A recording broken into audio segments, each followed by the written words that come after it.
Les bendiga, mis hermanos.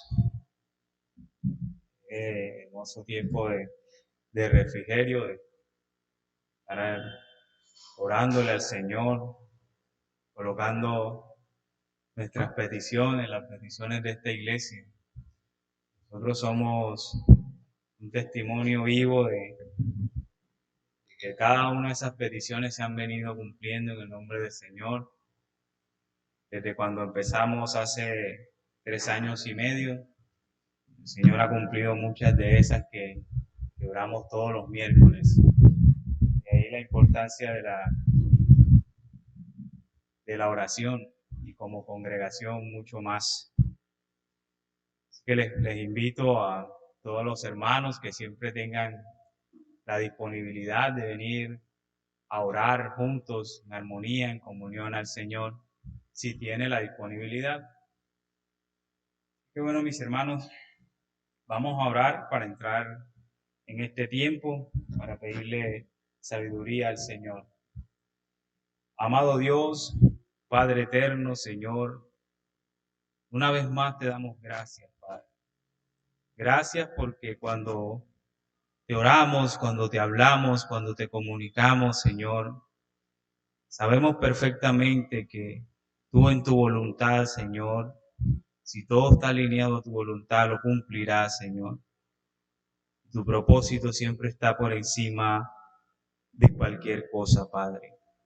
Gracias porque en este día como hoy nos permitiste hablar contigo, comentarte las situaciones respecto a la iglesia y sobre todo, Señor, deleitarnos en oración hablando contigo. Ahora, Padre, te quiero pedir que me ayudes a exponer este tema, Señor, que tiene que ver con tu precioso evangelio, el llamamiento eficaz que haces tú, Señor, en los seres humanos, en tus elegidos. Te ruego, oh Padre, que a través de tu Santo Espíritu nos ilumines este párrafo de la confesión, que lo podamos entender, que te gloríes en mi debilidad, Señor, y que mis hermanos puedan guardar este tesoro en su corazón para siempre.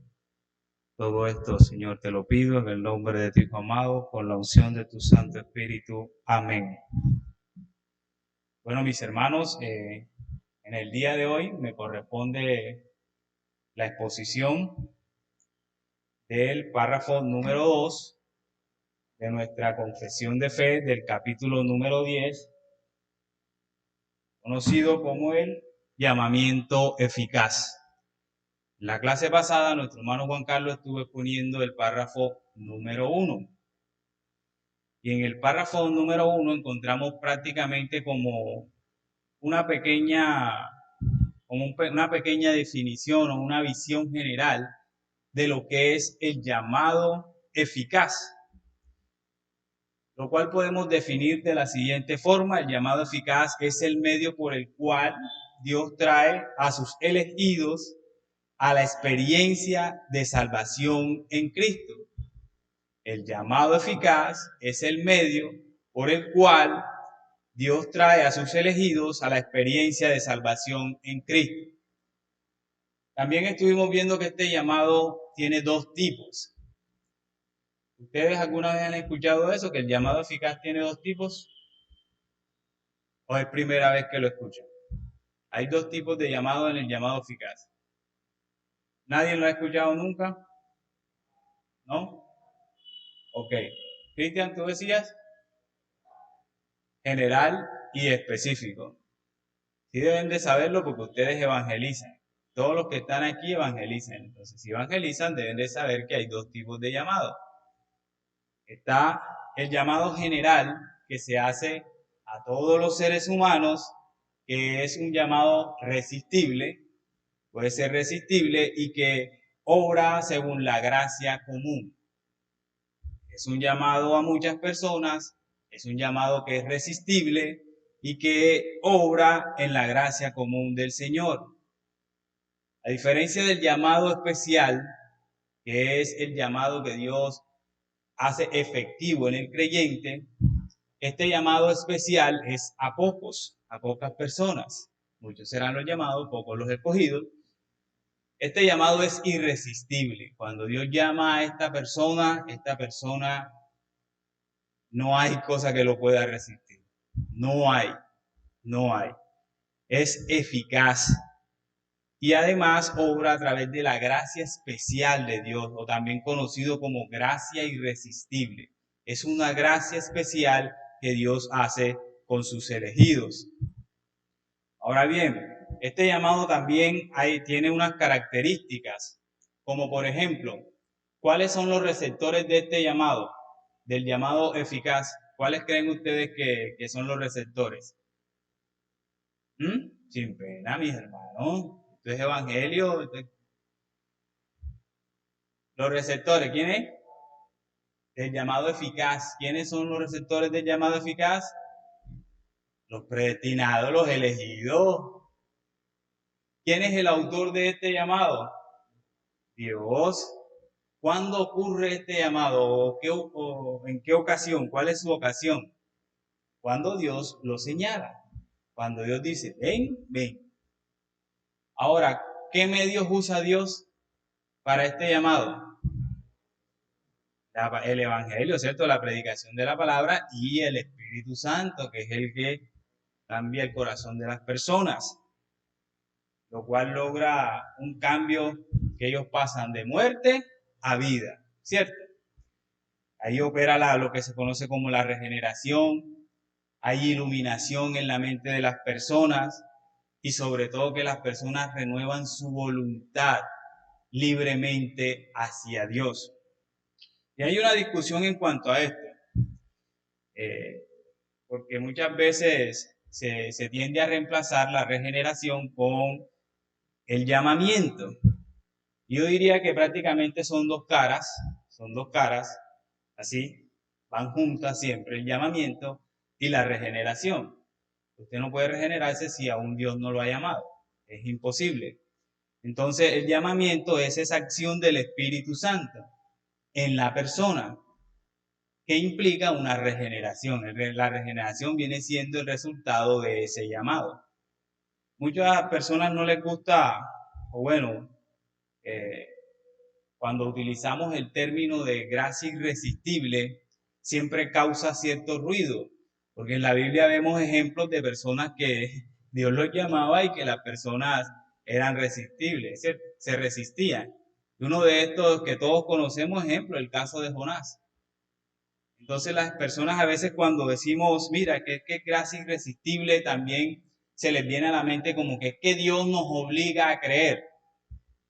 Y no es así, porque Dios lo que hace es cambiarnos nuestra naturaleza, nos da vida, y una vez que hace Dios ese cambio, nosotros corremos libremente hacia donde está Él. No es una obligación, no es que la persona, nosotros ninguno está aquí obligado, ¿cierto? Todos estamos aquí por el amor que le tenemos a nuestro Señor y porque Él coloca eso en nosotros. Así que el tema que vamos a tratar encierra la pregunta de quién es la iniciativa de la salvación. Si es por el libre albedrío o es de Dios solamente o es de ambos. ¿Cuál creen ustedes? De Dios solamente. Entonces, eso es lo que trata el párrafo 2 del capítulo 10. Trata el carácter monergístico del llamamiento. ¿Cómo así que el carácter monergístico? Sí, mono, que solo Dios es el que obra. Así que leamos el párrafo. Dice, párrafo 2, dice así, leo para ustedes. Es un párrafo sumamente sencillo, bastante sencillo. La Biblia es muy clara cuando es el tema de la salvación.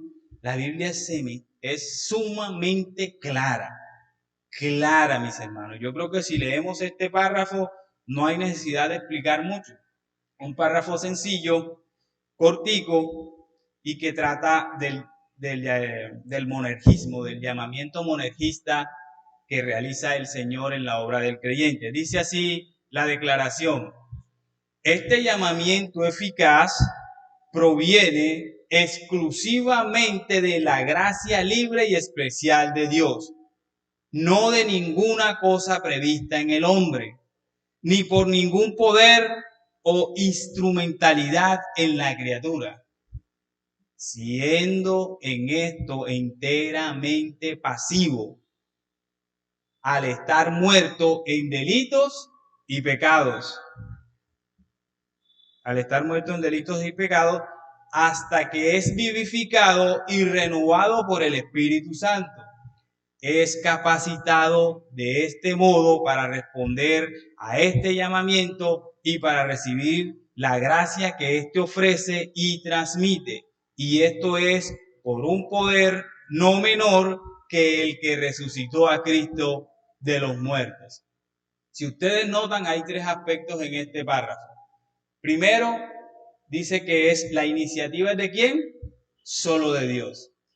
Segundo, dice que el hombre es pasivo en cuanto a la salvación. O sea, él no hace nada. Y tercero, nos muestra cómo el Espíritu Santo le da vida a esta persona con el mismo poder con que resucitó a Cristo. Sabemos la obra del Espíritu Santo, el medio que Dios usa para transformar a la persona. Así que veamos el primer inciso. El primer inciso dice que es con respecto a que el llamamiento es pura gracia de Dios.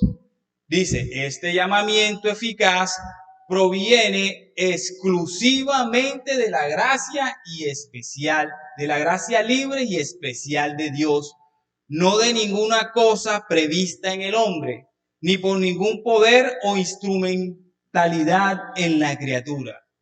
No hay nada que pueda hacer el hombre. Es simplemente gracia, gracia de Dios. Veamos algunos textos. Busquemos segunda de Timoteo, del 1, capítulo 1, del 8 al 9. Segunda de Timoteo, capítulo 1, del 8 al 9. Dice, por lo tanto, no te avergüences de dar testimonio de nuestro Señor, ni de mí, preso suyo, sino participa de las aflicciones por el Evangelio, según quien el poder de Dios, quien nos salvó y llamó con llamamiento como santo. Y sigue diciendo, no conforme a nuestras obras, no conforme a nuestras obras, sino según el propósito suyo y la gracia que nos fue dada en Cristo Jesús antes de los tiempos de los siglos. Un versículo sumamente claro con el tema. Dice que Dios es quien nos llama y no conforme a nuestras obras. No es que Dios vio por un tubito para ver si tú ibas a creer y entonces como tú creíste fue que Dios vino y te dio la salvación, como nos enseñaban anteriormente. Absolutamente no. Otro texto, Juan 6:44. ¿Todos lo tienen? Juan 6:44. Dice, ninguno puede venir a mí si el Padre que me envió no le trajere, y yo le resucitaré en el día postrero. ¿Por qué las personas no pueden ir a Dios?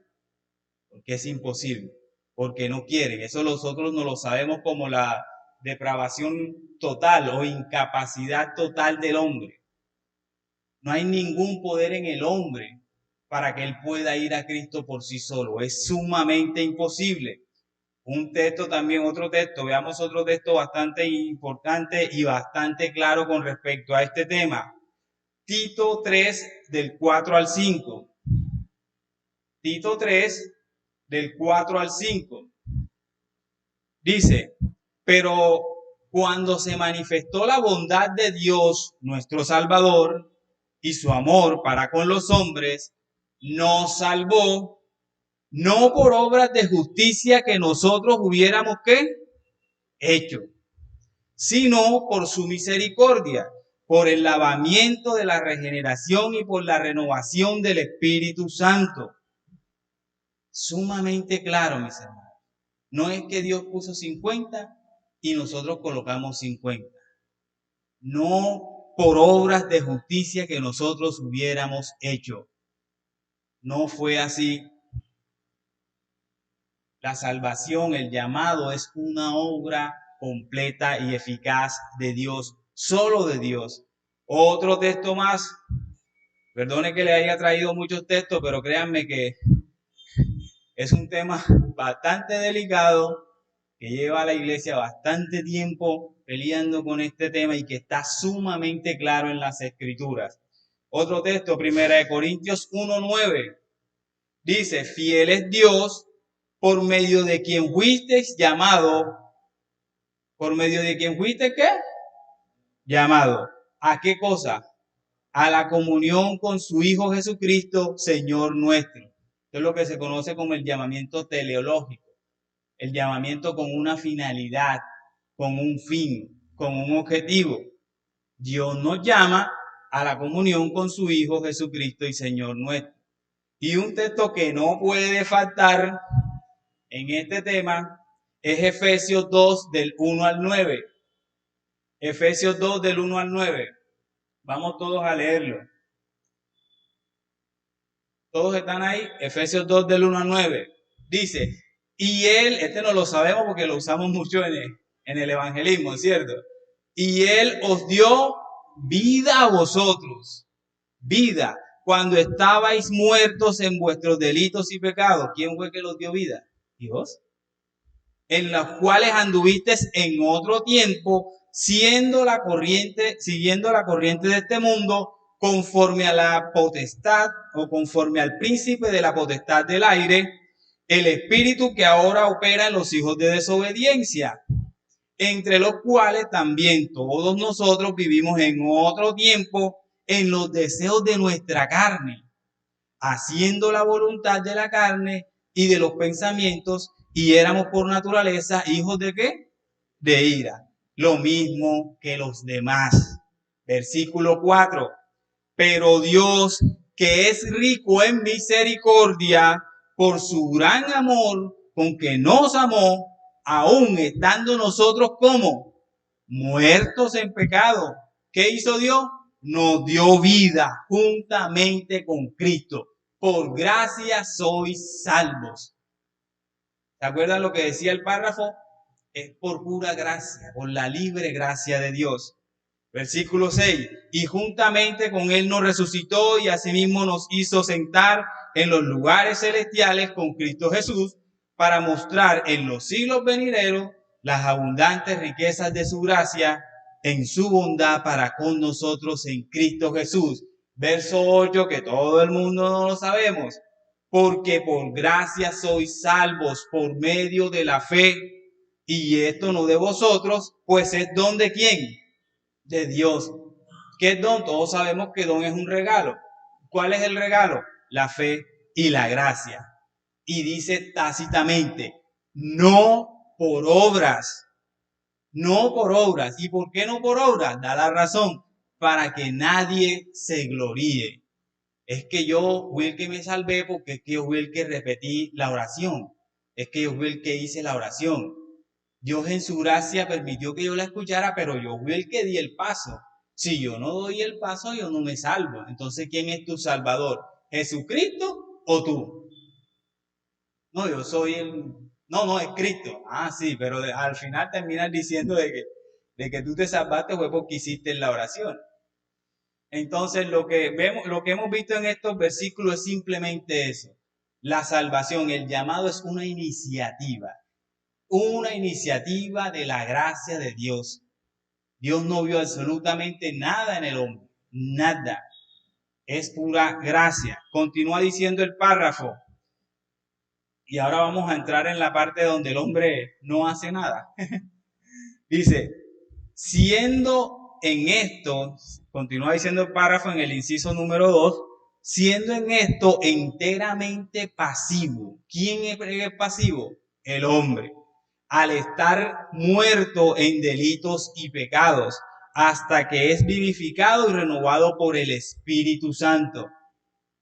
Nosotros entendemos que el hombre, después de que Adán pecó, ¿en qué estado quedó? En un estado de pecado. Esclavo al pecado. Muerto. espiritualmente muerto. Muerto. No había absolutamente nada bueno en el hombre. Pablo lo recalca en Romanos capítulo 1 y capítulo 2. Nada bueno. Y como no había nada bueno, la única forma de salvarse era una iniciativa de Dios.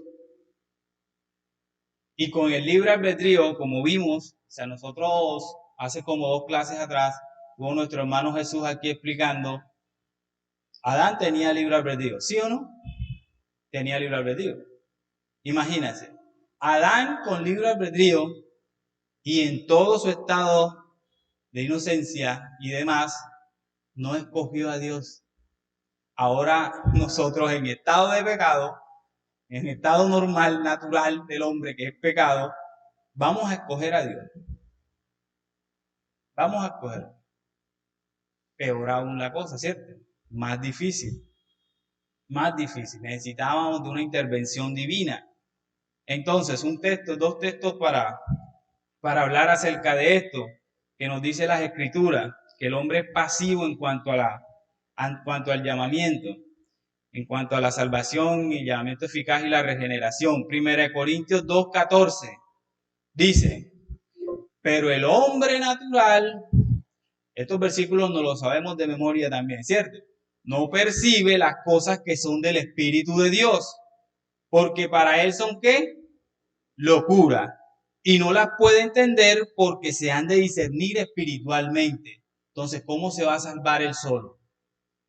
Si se disciernen espiritualmente y él está espiritualmente muerto. ¿Cómo? ¿En qué cabeza les cabe eso? ¿En qué cabeza? Es imposible. Otro texto, Romanos 8, verso 7. Por cuanto los designios de la carne son enemistad contra Dios, porque no se sujetan a la ley de Dios, ni tampoco pueden. Imagínense a Dios en su ley diciendo, arrepiéntense. Y como ellos no quieren hacer, el hombre en su estado natural hace lo que él quiere en cuanto a su pecado. Y además de eso que no puede por el mismo pecado, ¿cómo va a cumplir la ley de Dios? Es imposible. El pecado original mantiene por naturaleza a todos los seres humanos muertos para Dios. Muertos, incapaces de reaccionar. Pero el llamado eficaz de Dios revive a los muertos. Ese es el llamado eficaz de Dios, el que revive a los muertos.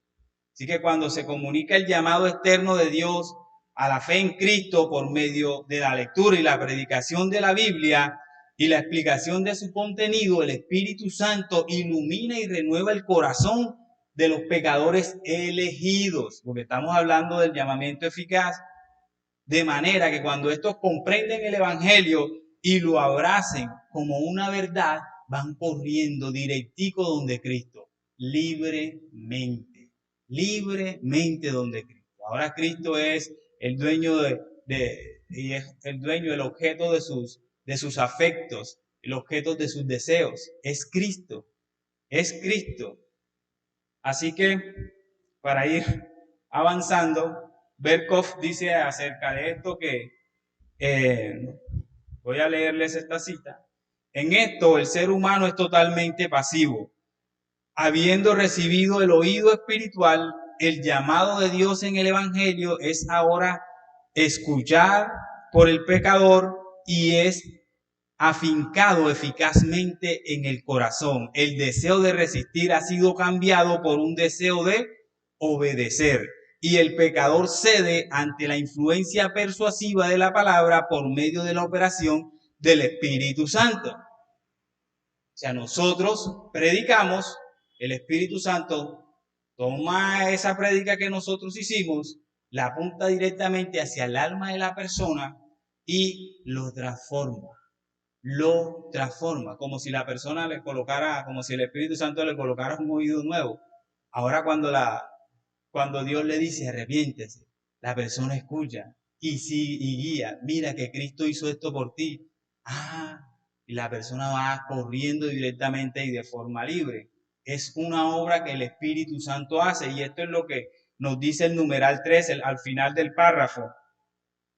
El inciso número 3 dice: es capacitado de este modo para responder a este llamado y para recibir la gracia que éste ofrece y transmite. Y esto por un poder no menor que el que resucitó a Cristo de los muertos. Vamos a ver un texto. Efesios 1, del 18 al 20. Ya para ir terminando. Efesios 1, del 18 al 20. Leo para ustedes. Alumbrando los ojos de vuestro entendimiento, para que sepáis cuál es la esperanza a que Él os ha llamado, y cuál es la riqueza de la gloria de su herencia en los santos, y cuál es la supereminente grandeza de su poder para con nosotros los que creemos, según la operación del poder de su fuerza, la cual operó en Cristo, resucitándole de los muertos y sentándole a su diestra en los lugares celestiales. Es un milagro. Es el poder completo de Dios actuando en la persona, colocándole un corazón nuevo. Y un texto que no puede faltar es Ezequiel 36:27. Y pondré dentro de vosotros mi espíritu y haré que andéis en mis estatutos y guardéis mis preceptos y los pongáis, ¿qué? Por obra. Por obra, mis hermanos. El llamamiento eficaz es solo por gracia de Dios. Solo por gracia de Dios. Por eso es monergista, porque es Dios, una sola persona es que actúa.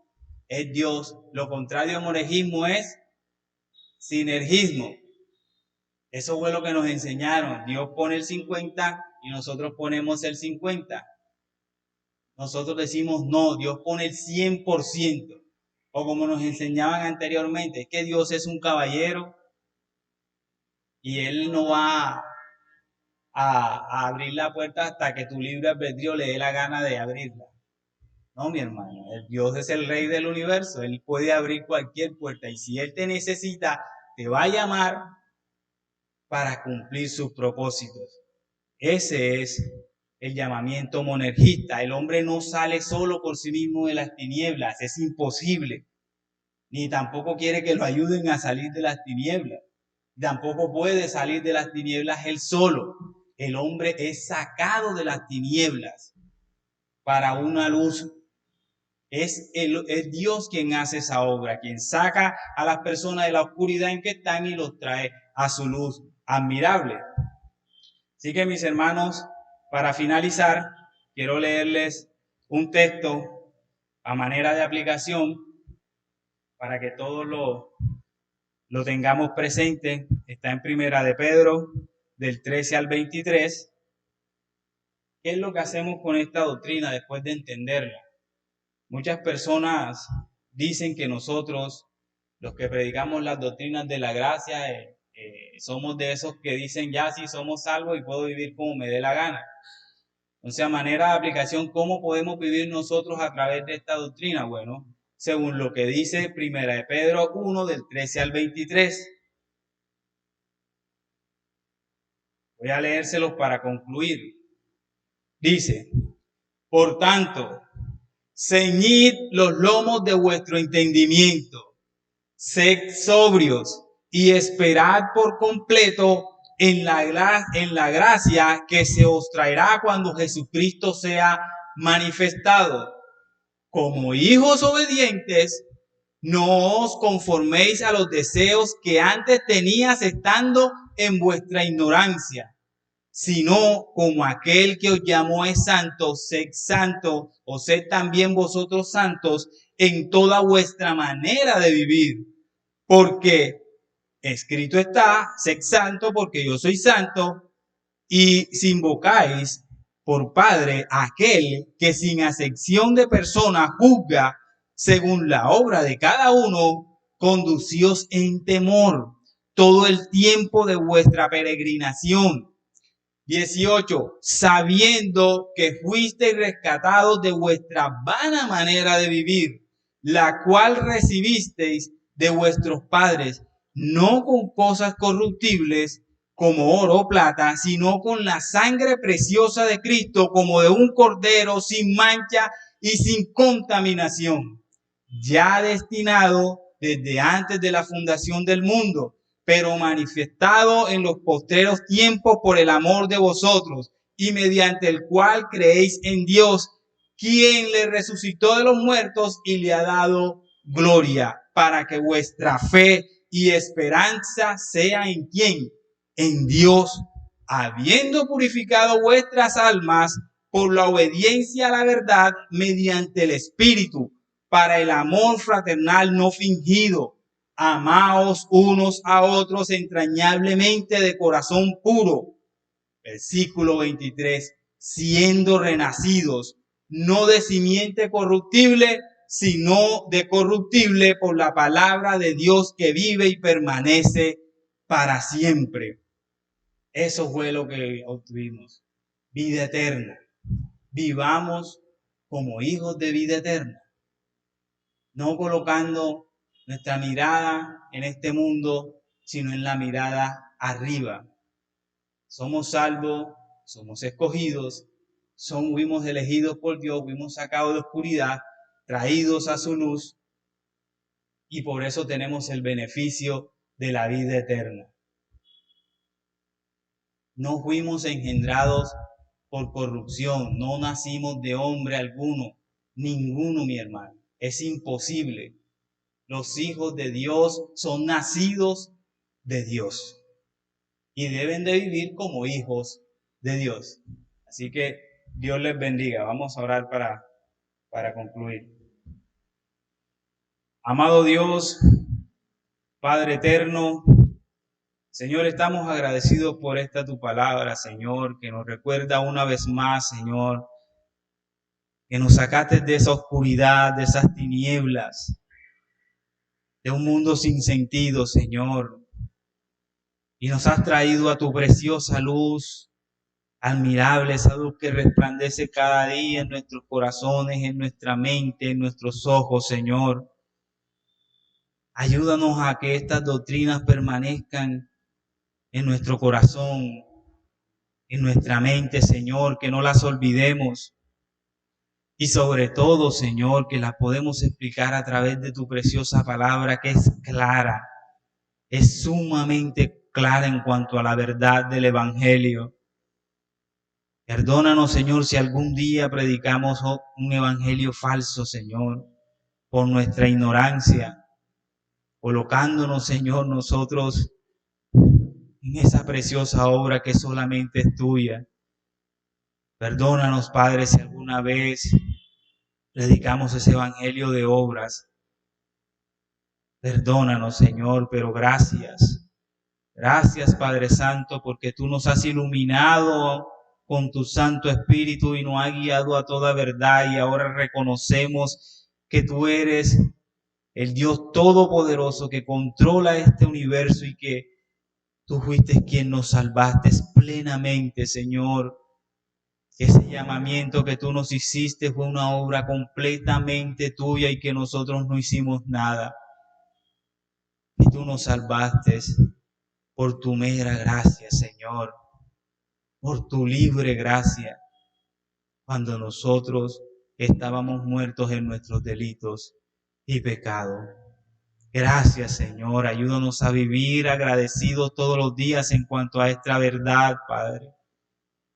Ayúdanos a vivir agradecidos en cuanto a esta verdad, Señor.